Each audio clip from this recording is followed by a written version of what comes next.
Evakuasi warga Indonesia di Iran secara bertahap. 32 WNI dijadwalkan tiba di tanah air Senin sore.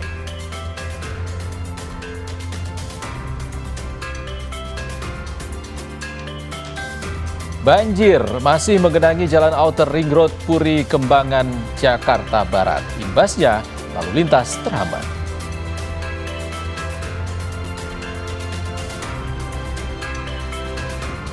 Rapat bersama korban pencurian yang sempat jadi tersangka. Komisi 3 DPR mendukung pencabutan status tersangka pemilik restoran Bibi Kelinci, Nabilah O'Brien.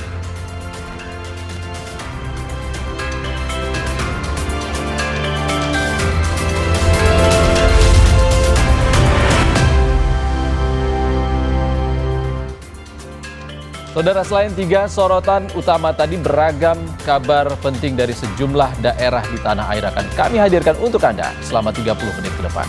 Saya, Ihsan Sitorus. Inilah Indonesia Update selengkapnya.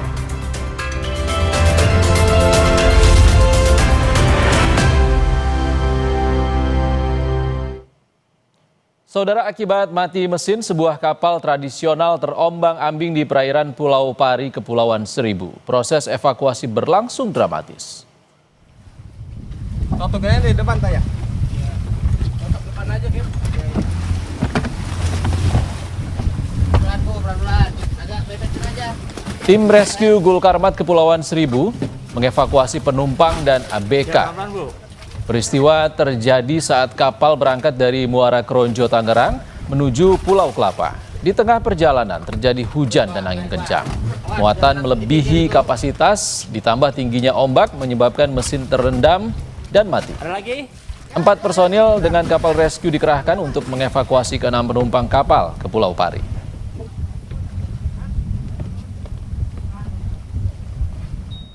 Dan juga kapal bermuatan lebih atau overload yang mengakibatkan air masuk ke dalam kapal dan mesin mati.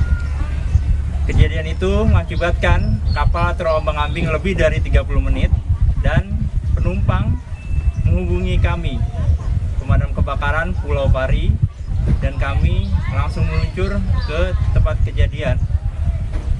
Dan alhamdulillah kami berhasil menyelamatkan dan mengevakuasi penumpang yang ada. Saudara, banjir masih menggenangi Jalan Outer Ring Road Puri Kembangan, Jakarta Barat. Imbasnya lalu lintas terhambat.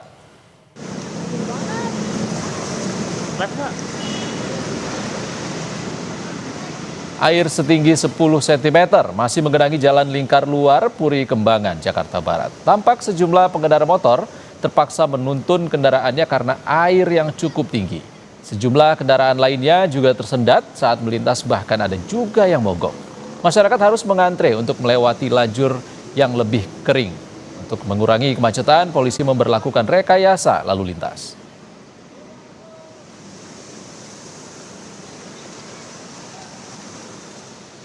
Saya tadi pakai gerobak banjir karena ya pengen ngejar waktu juga ke tempat kerja, tapi ternyata ada insiden, motor tetap jatuh juga. Oke Mbak, tapi ini aman ya? Aman. Untuk badan semua aman, nggak ada yang luka ya? Badan semua aman, paling spakbor depan patah. Kita ke sorotan lainnya, Saudara. Pemerintah Indonesia mulai melakukan evakuasi terhadap warga negara Indonesia yang berada di Iran secara bertahap. Evakuasi dilakukan menyusul eskalasi konflik bersenjata antara Iran dan Amerika Serikat Israel yang menyebabkan ketegangan di kawasan itu.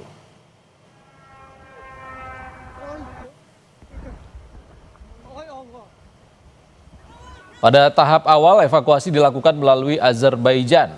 Menurut Kementerian Luar Negeri, rute evakuasi dapat berubah menyesuaikan kondisi dan pertimbangan keamanan. Dubes RI untuk Azerbaijan, Berlian Helmi, menyatakan 32 WNI dari Iran diterbangkan ke Indonesia sebagai evakuasi tahap pertama dan akan tiba di Bandara Soekarno-Hatta pada Senin sore. Kita sudah melihat, mempelajari, dan mengamati sejauh ini dari pengalaman sebelum-sebelumnya dari lintasan udara yang menggunakan rute utara, yaitu melalui Turki, kan kemudian dari Turki ke tanah air melalui jalur utara juga, sejauh ini masih posisi yang relatif aman, sejauh ini, sementara. Ya, kita menggunakan rute udara dari Baku itu berangkat jam 10 malam melalui Istanbul dengan pesawat Turkish. Jadi ketibaan kemungkinan berangkat jam 10 malam, transit di Istanbul. Setelah dari Istanbul nanti akan lanjut ke tanah air Jakarta. Itu diperkirakan sore ya, Mas ya, kemungkinan ya. Jika tidak ada halangan di Istanbulnya terutama. Dalam program Breaking News Kompas TV, satu di antara 32 WNI yang dievakuasi dari Iran mengaku masih berada di Baku, Azerbaijan. Mereka menurut rencana tiba di tanah air Selasa besok. Ya, untuk proses evakuasi dari meeting point di KBRI Tehran, kami berkumpul sejak jam 19 waktu Iran. Kemudian kami berangkat menuju ke border itu jam setengah 6 pagi. Kemudian kami berangkat menuju border Astara di perbatasan antara Iran dan Azerbaijan. Itu kita sampai sekitar jam 1 siang waktu Iran. Kemudian kami menunggu administrasi di Astara, di border Astara Azerbaijan.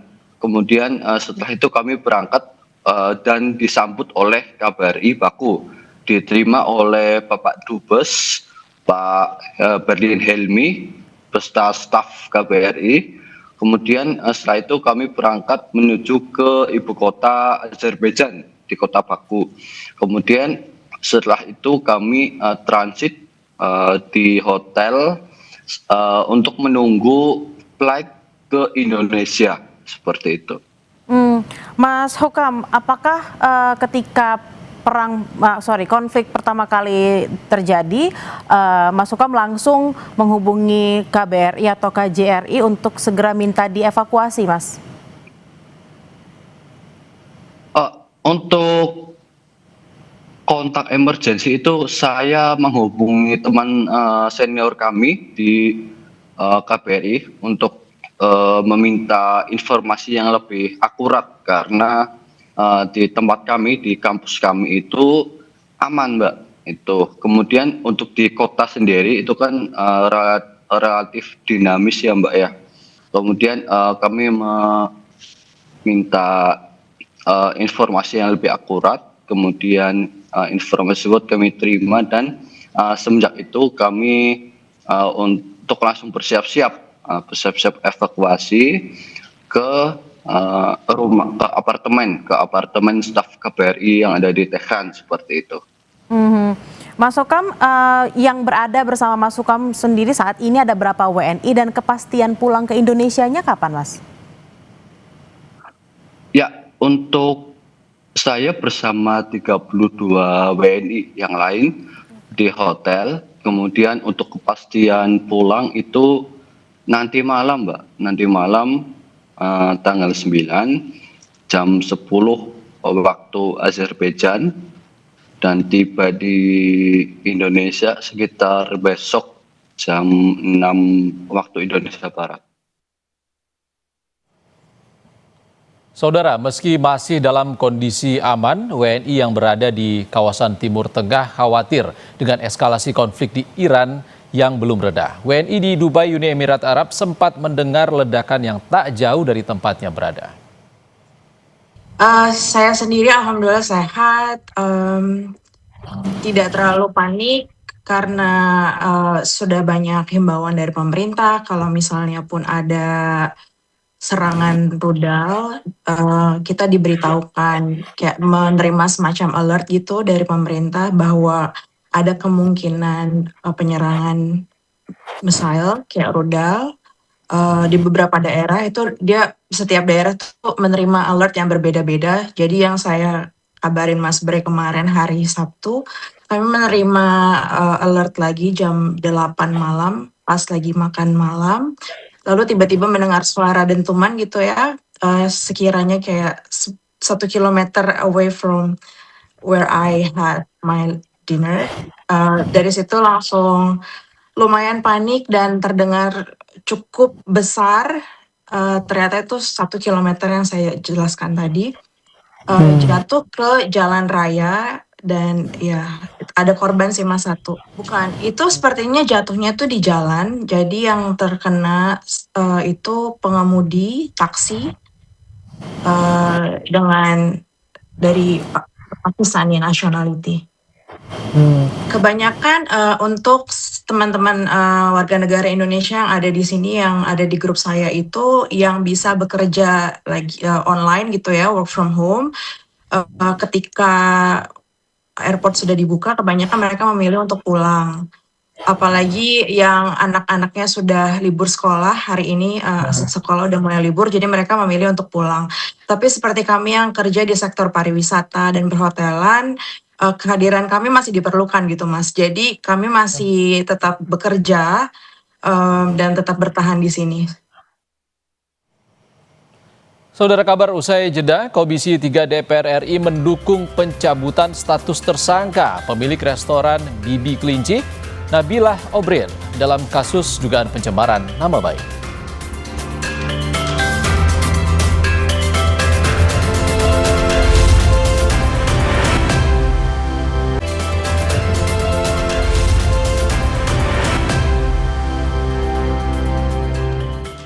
Saudara, konflik antara Amerika Serikat, Israel dengan Iran semakin panas. Situasi ini memicu kekhawatiran keluarga WNI yang ada di Timur Tengah. Keluarga berharap anggota keluarga mereka di Timur Tengah bisa kembali pulang ke tanah air.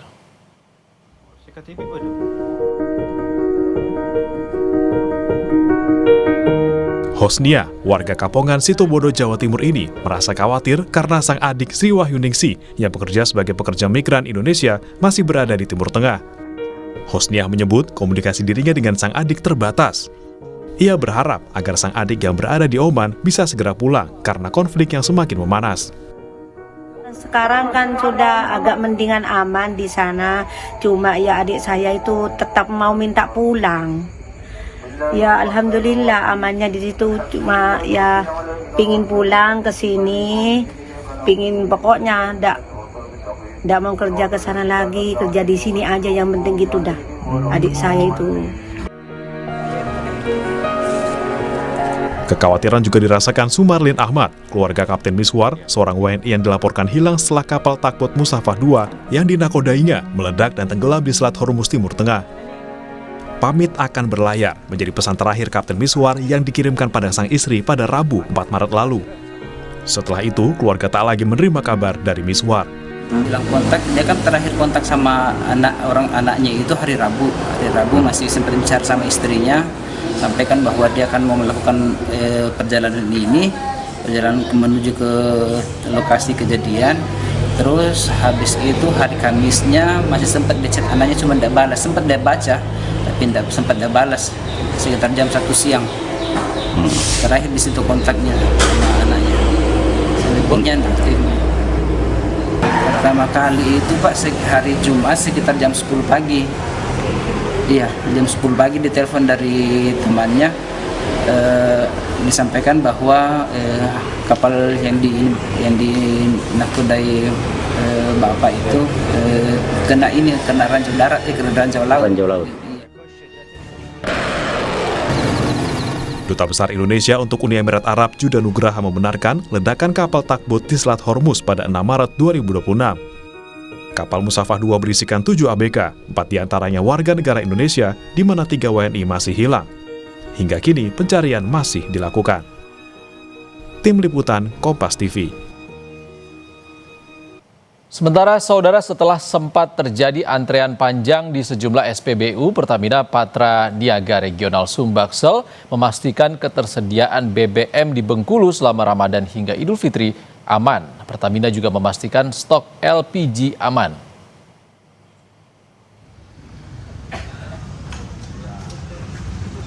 Akhir pekan lalu, sempat terjadi antrean panjang di 2 SPBU yang berada di Kelurahan Rawamakmur dan Kampung Bali, Kota Bengkulu. Wali Kota Bengkulu bersama Kapolresta Bengkulu pun langsung mengecek kedua SPBU guna memastikan ketersediaan BBM. Inspeksi juga memastikan tidak ada panic buying masyarakat terkait ketersediaan BBM di Bengkulu. Polresta Bengkulu juga akan menyiagakan personel untuk mengantisipasi adanya penimbun yang memanfaatkan momen seperti ini. Warga diminta melapor ke layanan 110 jika menemukan aktivitas yang mengarah pada penimbunan BBM.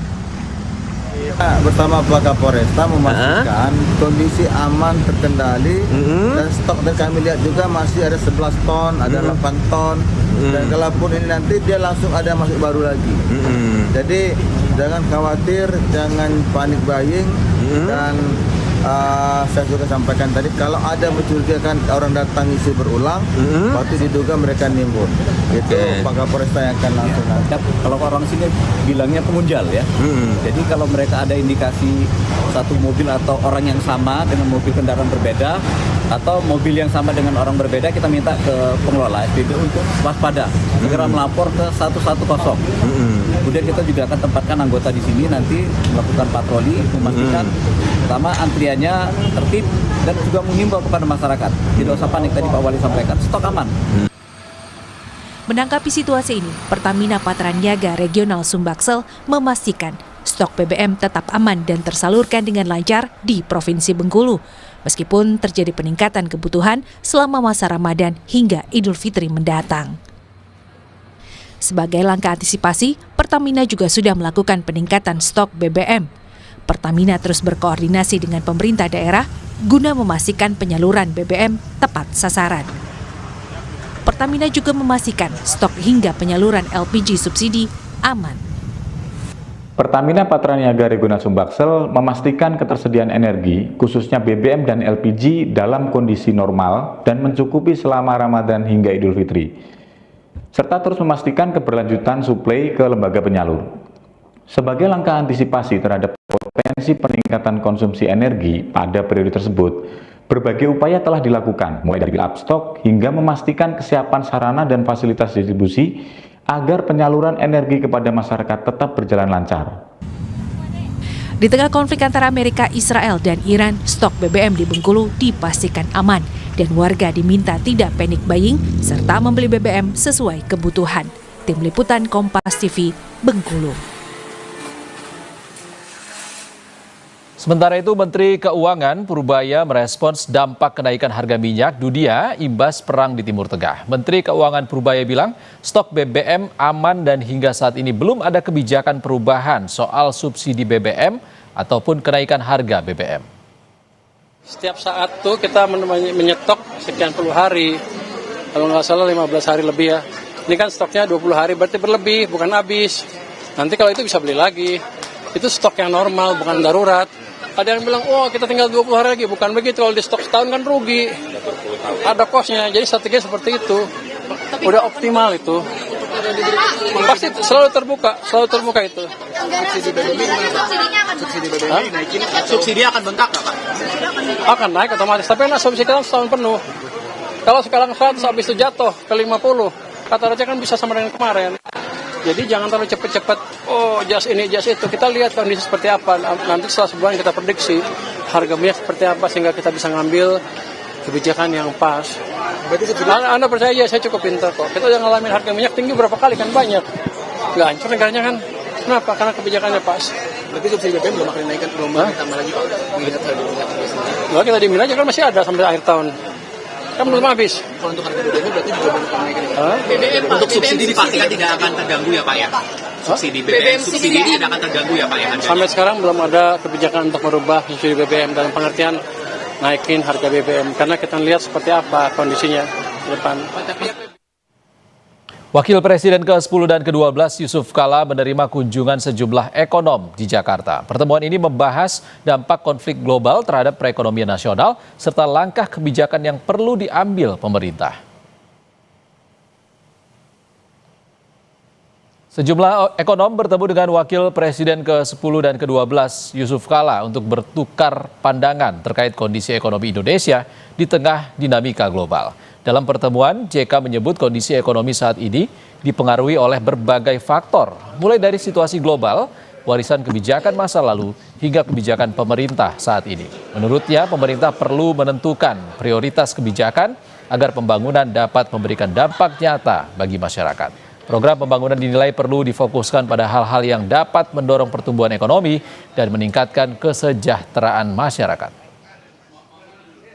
Dalam kondisi di mana negeri mengalami ketidakseimbangan fiskal, artinya defisit besar, maka solusinya antara lain ya turunkan, pilih pembiayaan yang dapat memajukan negara, yang pembangunan dan masyarakat, dan bagaimana menaikkan penerimaan, itu aja.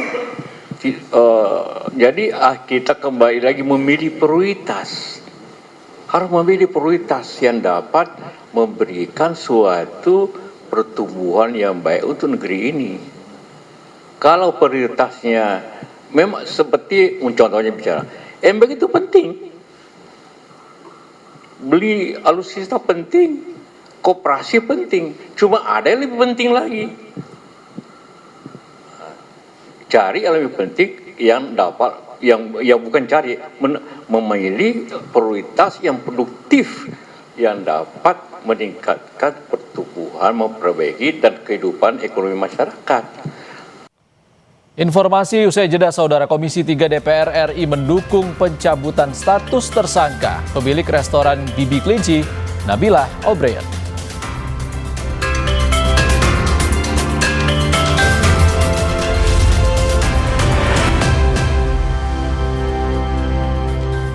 Komisi 3 DPR mendukung pencabutan status tersangka pemilik restoran Bibi Kelinci dalam kasus dugaan pencemaran nama baik setelah ia berdamai dengan pelapornya.